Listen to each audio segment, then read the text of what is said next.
স্মরণ করুন, যখন আপনার রব ইব্রাহিম আলাইহিস সালামকে কতিপয় বাক্য দ্বারা পরীক্ষা করেছিলেন, পরীক্ষা নিয়েছিলেন কতিপয় বাক্য দ্বারা, আর ইব্রাহিম আলাইহিস সালাম তা পরিপূর্ণভাবে সেই পরীক্ষাগুলোতে পাস করেছিলেন। বলেন সুবহানাল্লাহ, আরো জোরে বলেন সুবহানাল্লাহ। আমার ভাইয়েরা, আমরা ঈমান এনেছি আমাদের উপর বিভিন্ন ভাবে নির্যাতন আসতে পারে, আমাদের উপর বিভিন্ন রকম ভাবে পেরেশানি আসতে পারে। দুর্বল হলে হবে না, ভেঙে পড়লে হবে না, ধৈর্য হারা হলে হবে না, বরং আমাদের পিতা মুসলমানদের ইব্রাহিম আলাইহিস সালামকে যতক্ষণ আল্লাহ রাব্বুল আলামিন পরীক্ষা নিয়েছিলেন, তার মধ্যে একটা পরীক্ষা হলো ইব্রাহিম আলাইহিস সালাম নমরুদের কাছে ইসলামের বাণী পৌঁছে দিয়েছিলেন, নমরুদকে দাওয়াত দিয়েছিলেন, কিন্তু নমরুদ গ্রহণ করেননি। বরং ইব্রাহিম আলাইহিস সালাম যে কথাগুলো বলেছিলেন তাওহীদের দাওয়াত দেওয়ার কারণে নমরুদ কিন্তু চিন্তা ভাবনা করেছিল ইব্রাহিম আলাইহিস সালামকে পৃথিবীর বুকের থেকে চিরবিদায় করে দিবে। কথা বলেন ঠিক কিনা? ইব্রাহিম আলাইহিস সালামের বিরুদ্ধে নমরুদ অ্যাকশন না শুরু করলো, এলাকার মধ্যে ঘোষণা দিল, এলাকার মানুষরা এক জায়গায় একত্রিত হলো, আর একটা গর্ত করা হলো, সেই জায়গার মধ্যে আগুন জ্বালানো হলো। কয়েকদিন ধরে আগুন জ্বালানোর পরে ইব্রাহিম আলাইহিস সালামকে আগুনের মধ্যে ফেলে দেওয়া হবে। নির্দিষ্ট একটা দিন ধার্য করা হলো, একটা ডেট ফিক্সড করা হলো। সেই যেটি ইব্রাহিম আলাইহিস সালামকে মিনজানিক নামক একটা জায়গার উপর থেকে ফেলে দেওয়া হবে। ইব্রাহিম আলাইহিস সালামের জন্য আগুন প্রজ্বলিত করা হলো, আগুনের মধ্যে ফেলে দিবে। আর ইব্রাহিম আলাইহিস সালাম আগুনের মধ্যে পুড়ে মারা যাবে। নমরুদ এবং তার বাহিনীরা এটা দেখে আনন্দ করবে। বলেন নাউজুবিল্লাহ। আমার ভাইয়েরা, ইব্রাহিম আলাইহিস সালামকে এইবার মিনজানিক নামক ওই চরকের উপর ওঠানো হলো, আগুনের মধ্যে ফেলে দেওয়া হবে। এমন সময় ইব্রাহিম আলাইহিস সালামকে হযরত জিবরাইল আলাইহিস সালাম এসে বললেন, ভাই ইব্রাহিম, আল্লাহর খলিল, আপনাকে তো আজকে আগুনের মধ্যে ফেলে দেওয়া হবে, আপনি একটু আমার কাছে সাহায্য চান। আপনি যদি বলেন আল্লাহ রাব্বুল আলামিন আমাকে 600 ফাঁকা দিয়েছেন, আমি জিবরাইল ইচ্ছা করলে 600 ফাঁকা দিয়া নমরুদ যে আগুন জ্বালাইছে আগুনগুলো নিভাইয়া দিতে পারি। বলেন সুবহানাল্লাহ। আমার ভাইয়েরা, ইব্রাহিম আলাইহিস সালাম যখন মিনজানিক নামক চরকের উপরে, ওই সময় জিবরাইল আলাইহিস সালাম লক্ষ্য করে দেখতে পেলেন, এখানে শিক্ষার একটা বিষয় আছে, আমরা কোন পক্ষ অবলম্বন করব একটু ভালো করে শুনবেন। জিবরাইল আলাইহিস সালাম লক্ষ্য করে দেখতে পেলেন একটা ব্যাঙ, সেই ব্যাঙটা পেশাব করে দিচ্ছে। হযরতে জিবরাইল আলাইহিস সালাম ব্যাঙকে লক্ষ্য করে বললেন, ব্যাঙ তুমি এখানে কি করো? ব্যাঙ তখন বলল, ভাই শোনো, তুমি কে, তোমার পরিচয় তো আমি জানি না, তবে আমি ব্যাঙ এখানে বলছি, আমার খুব আফসোস হচ্ছে, আমার মনটা খুবই ব্যথিত। কারণ হলো নমরুদ আল্লাহর খলিল, আল্লাহর পয়গম্বর ইব্রাহিম আলাইহিস সালামকে আগুনের মধ্যে ফেলে দিবে। আজকে অনেকগুলো মানুষ, অনেকগুলো প্রাণী, তারা কি করতেছে, ইব্রাহিম আলাইহিস সালামকে যে আগুনের মধ্যে ফেলে দিবে, ওই আগুনটা যেন দাও দাও করে জ্বলে, এই জন্য তারা বিভিন্ন রকমের খড়ি লাকড়ি বিভিন্ন রকম ভাবে সাহায্য সহযোগিতা করতেছে। এমনকি আল-বিদায়া নিহের মধ্যে এসেছেন, ইব্রাহিম আলাইহিস সালামকে যখন আজ যে আগুনের মধ্যে ফেলে দিতে চেয়েছিল, ওই আগুন জ্বালানোর জন্য কোন মানুষ এরকম ভাবে মান্যত করত যে আমি যদি সুস্থ হয়ে যায় তাহলে নমরুদ যে ইব্রাহিমকে আগুনের মধ্যে ফেলে দেবে, আমি ওই আগুন জ্বালানোর জন্য নাকরি বয়ে দেব। বলেন নাউজুবিল্লাহ। আমার ভাইয়েরা, ইব্রাহিম আলাইহিস সালামকে তো আগুনের মধ্যে ফেলে দিবে, আর জিবরাইল আলাইহিস সালাম ব্যাঙকে লক্ষ্য করে বললেন, তুমি পেশাব করো, কারণটা কি? ব্যাঙ বলে, ভাই শোনো, আল্লাহর খলিল ইব্রাহিম আলাইহিস সালামকে আগুনের মধ্যে ফেলে দিবে, আমি ব্যাঙ সহ্য করতে পারি না, আমি পেশাব করতেছি, আমি ইব্রাহিম আলাইহিস সালামের পক্ষে, আমি নমরুদের বিপক্ষে অবস্থান নিয়েছি। কারণ আল্লাহ রাব্বুল আলামিন আমাকে সৃষ্টি করেছেন, আমার আল্লাহ রাব্বুল আলামিন সবকিছু সৃষ্টি করেছেন, ইব্রাহিম আলাইহিস সালামকে আমার আল্লাহ রাব্বুল আলামিন নবুয়তের দায়িত্ব দিয়েছেন। আর ইব্রাহিম আলাইহিস সালাম সেই নবুয়তের দায়িত্ব পালন করার কারণেই আজকে নমরুদ তাকে আগুনের মধ্যে ফেলে দিতে চায়। ও ভাই শোনো, আমি এই জন্য এখানে পেশাব করে দিলাম, এটা হলো আমি চাই আমার এই পেশাব দ্বারা যেন নমরুদ যে আগুন জ্বালাইছে সেটা যেন নিভে যায়। জোরে বলেন আল্লাহু আকবার। বলেন তো ব্যাঙের পেশাব দিয়ে কি আগুন নিভবে? কতটুকু পেশাব করে? ব্যাঙের পেশাব বেশি না কম? খুবই কম।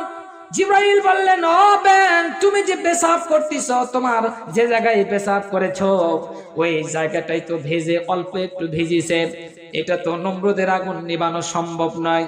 ব্যাঙ বলল, আমি তোমার পরিচয় জানি না, তোমাকে আমি চিনি না, তবে শুনে রেখে দাও, আল্লাহ রাব্বুল আলামিন হলেন আলিমুম বিজাতিস সুদূর, তিনি অন্তর্যামী, অন্তরের খবর জানেন।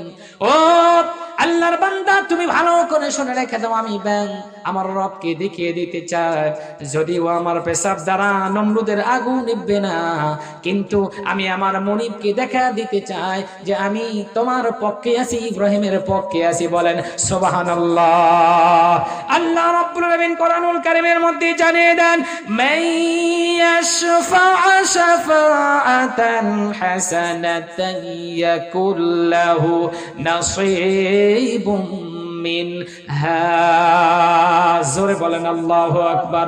যখন কোন মানুষ সৎ কাজ করবে, ভালো কাজ করবে, ওই ভালো কাজে যদি কোনো মানুষ সাপোর্ট দেয়, ভালো কাজে যদি কোনো মানুষ অংশগ্রহণ করে, আল্লাহ রাব্বুল আলামিন যেই ব্যক্তি ভালো কাজ করবে তার সাপোর্ট দেওয়ার কারণে তার আমল নামায় আমার আল্লাহ সওয়াব লিখে দিবেন। বলেন সুবহানাল্লাহ।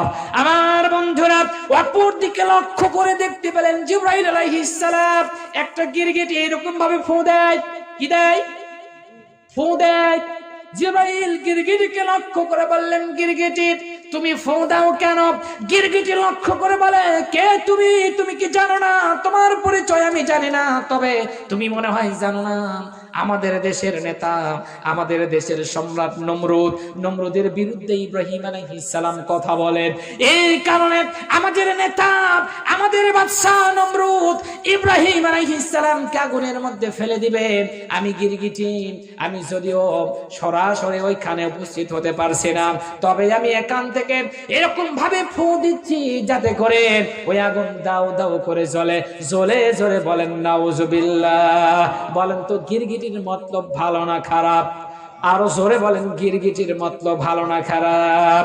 গিরগিটি চায় আমি ওখানে যেতে পারবো না, কিন্তু এখান থেকে ফু দে আমি দেখা দিতে চাই নমরুদের পক্ষে আছি, নমরুদের পক্ষে আমি স্লোগান দিতে চাই, যার কারণে আমি এখান থেকে ফু দিচ্ছি যাতে করে ওই আগুনগুলো দাও দাও করে জ্বলে। আমার ভাইরা, আজকেও কিন্তু আমাদের দেশে, আমাদের সমাজে, এই পৃথিবীতে বিধর্মীরা তারা চায় ইসলামকে পৃথিবী থেকে নিভিয়ে দিতে। কথা বলেন ঠিক কিনা? আল্লাহ রাব্বুল আলামিন বলেন, ইউরিদুনা লিইউতফিউ নূরাল্লাহি বিআফওয়াহিহিম ওয়াল্লাহু মুতিম্মু নূরিহি ওয়ালাউ কারিহাল কাফিরুন। জোরে বলেন আল্লাহু আকবার। আমার বন্ধুরা, আল্লাহ রাব্বুল আলামিন বলেন, ওরা চায় ফু দিয়ে আল্লাহর নূরকে নিভায়ে দিতে। কথা বলেন ঠিক কিনা? আল্লাহ বলেন ওরা ফু দিয়ে আবার নূরকে নিভায়ে দিতে চায়, ইসলামকে নিভায়ে দিতে চায়, তাওহীদকে নিভায়ে দিতে চায়, কোরআনের বাণীকে নিভায়ে দিতে চায়। ওরা কখনো পারবে না, বরং আমি আল্লাহ রাব্বুল আলামিন ইসলামকে উদ্ভাসিত করব, যদিও কাফেরেরা পছন্দ করে। জোরে জোরে বলেন সুবহানাল্লাহ। আমার ভাইরা, এই জন্য আপনাদেরকে বলতে চাই, আপনাদের কাছে আমি এই মেসেজটা দিতে চাই, আমরা পৃথিবীতে আছি, আমরা পৃথিবীতে যতদিন থাকবো আমরা সৎ পথে, সত্যের পথে চলতে চাই। কথা বলেন ঠিক কিনা? আমরা সত্যের পথে চলতে চাই কি চাই না? আমরা ভালো কাজে সাপোর্ট দিব না, কি বলেন? আল্লাহ আমাদের তৌফিক দান করুক। সকলে বলেন আমিন। আরো জোরে বলেন আমিন।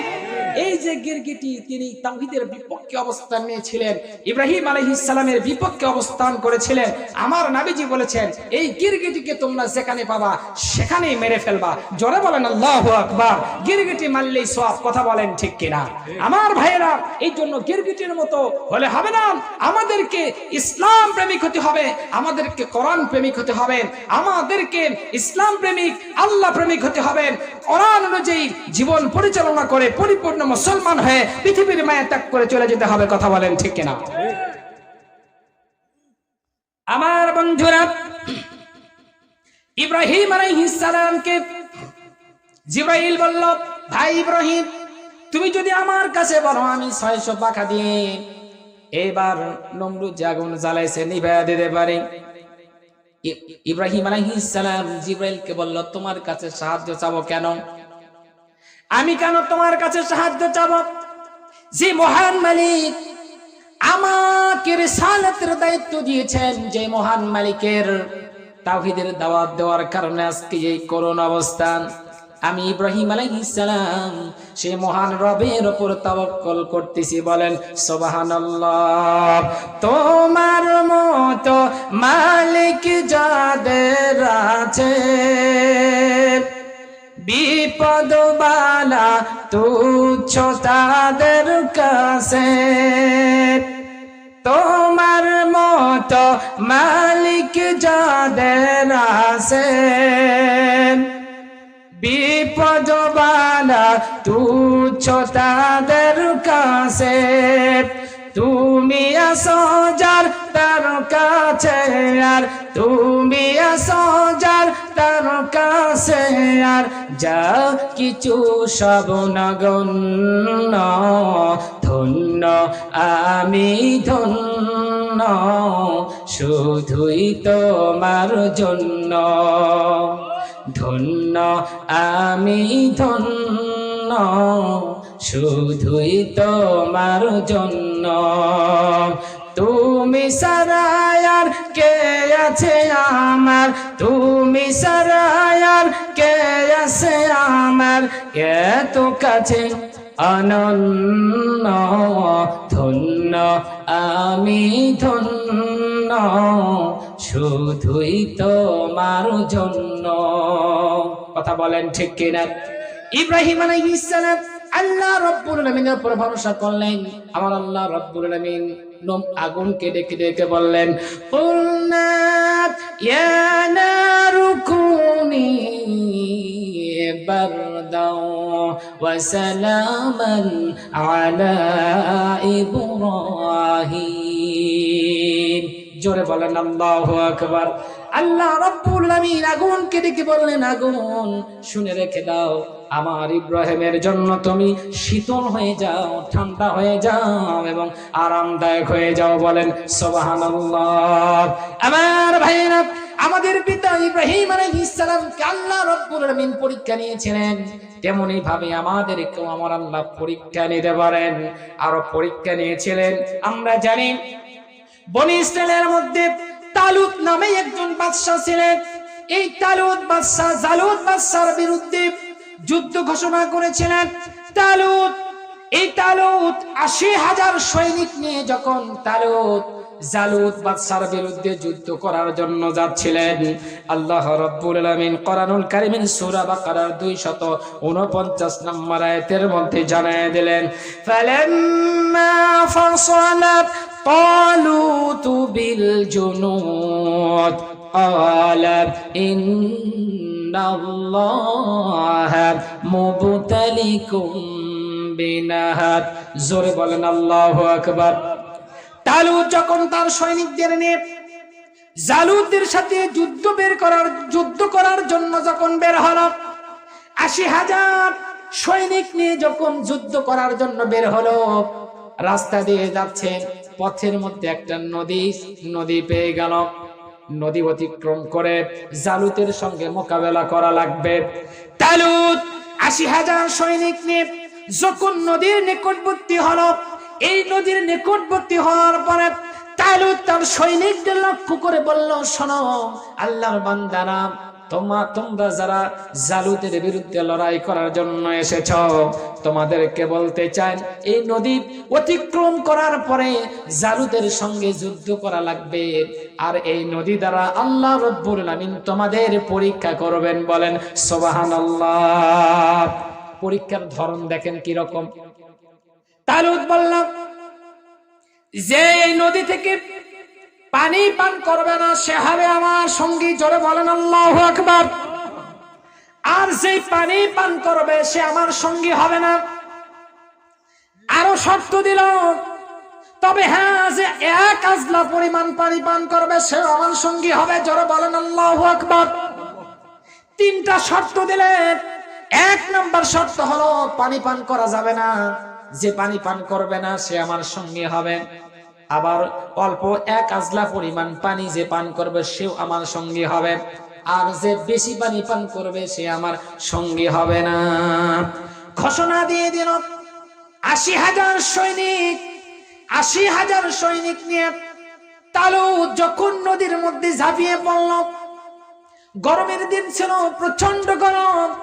বলেন তো চৈত্র মাসের দিন যখন কোন মানুষ মাঠের মধ্যে থাকে, প্রচন্ড দুপুর বেলা, প্রচন্ড রোদের মধ্যে, বলেন তো অবস্থাটা কেমন হয়?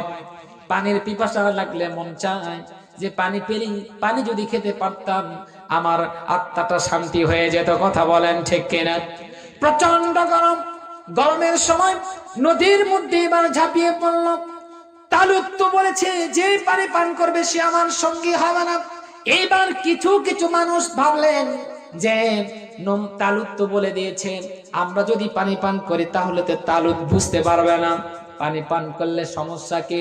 আল্লাহ রাব্বুল আলামিন কোরআনুল কারীমের মধ্যে জানিয়ে দিলেন তালুত যে মানুষগুলোদের বলেছিলেন অল্প সংখ্যক মানুষ ব্যতীত অধিকাংশ মানুষই সে নদী থেকে পানি পান করেছিল। বলেন নাউজুবিল্লাহ। তাদের চিন্তা ভাবনা হলো যে আমরা যে পানি পান করব এইটা তো তালুত বুঝতে পারবে না, আর বুঝতে যদি না পারে তাহলে তো আমাদের কোনো সমস্যা হবে না, সমস্যা হওয়ার কথাও নয়। এই চিন্তা ভাবনা করে তারা কি করলেন, নদী থেকে যখন তারা পানি পান করল, যারা পানি পান করল তাদের আল্লাহ রাব্বুল আমিন তাদেরকে নদী পান করলেন না। জোরে বলেন আল্লাহু আকবার। তারা নদী পার হতে পারল না। কারণ হলো এই জন্য তারা নদী পার হতে পারল না, কারণ তারা যখনই পানি পান করেছে, পানি পান করার কারণে আল্লাহ রাব্বুল আলামিন তাদের পেটটা অনেক বড় করে দিয়েছেন, শরীরটা ক্লান্ত করে দিয়েছেন, শরীরটা দুর্বল করে দিয়েছেন, যার কারণে তারা আর নদী পার হতে পারেনি। বলেন সুবহানাল্লাহ। নবীজি হাদিসের মধ্যে বলেছেন যে বদরের যুদ্ধে সাহাবী ছিল কয়জন বলেন তো? বলেন কতজন ছিল? বদরের যুদ্ধে সাহাবী তো ছিল ৩১৩ জন। কথা বলেন ঠিক কিনা?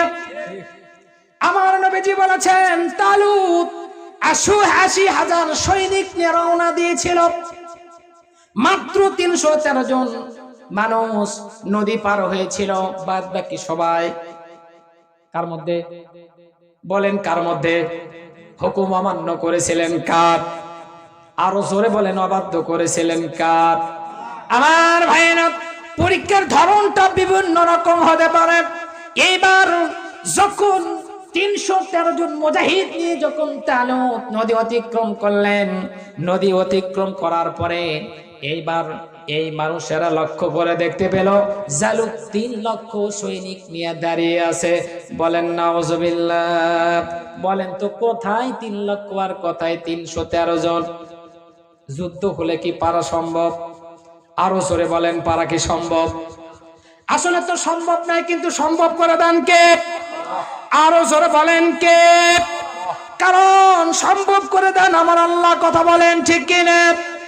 এইবার এই যে মানুষগুলো নদী পার হয়ে গেল, এই মানুষগুলোর মধ্য থেকে কিছু মানুষ বলল যে আমাদের শরীরটা দুর্বল হয়ে গেছে, ক্লান্ত হয়ে গেছে, জালুতের ৩ লক্ষ সৈনিকের বিরুদ্ধে আমাদের শক্তি সামর্থ্য নাই, মোকাবেলা করার কোনো শক্তি নাই, আমরা পারবো না, তাদের সাথে যুদ্ধ করার মতো শক্তি আমাদের নাই।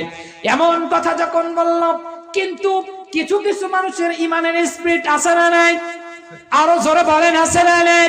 তাদের মধ্যে যারা আলেম ছিল, যারা আল্লাহ রাব্বুল আলামিনের প্রতি দৃঢ় বিশ্বাস স্থাপন করেছিল, যাদের ধারণা ছিল আল্লাহ রাব্বুল আলামিনের সামনে তাদের সাক্ষাৎ হবে, আল্লাহ রাব্বুল আলামিনের সামনে তাদের দণ্ডায়মান হওয়া লাগবে, তারা বলল শুনে রেখে দাও, তোমরা কোনো চিন্তা করো না, তোমরা কোনো টেনশন করো না, আল্লাহ রাব্বুল আলামিনের ইচ্ছায় অনেক ক্ষুদ্র ক্ষুদ্র দলকে অনেক বড় বড় দলের বিরুদ্ধে আমার আল্লাহ বিজয় দান করে। বলেন সুবহানাল্লাহ। আল্লাহ রাব্বুল আলামিন বলেন ওয়ালা তাহিনু ওয়ালা তাহজানু ওয়া আনতুমুল আ'লাউনা ইন কুনতুম মুমিনিন। আমার আল্লাহ রাব্বুল আলামিন জানিয়ে দিলেন তোমরা হীনমন্যতা হয়ো না, হতাশাগ্রস্ত হয়ো না, চিন্তিত হয়ো না, তোমরা এই বিজয় লাভ করবে যদি তোমরা মুমিন হও। জোরে বলেন আল্লাহু আকবার। তাহলে মুমিন হলে বিজয় দিবেন কে?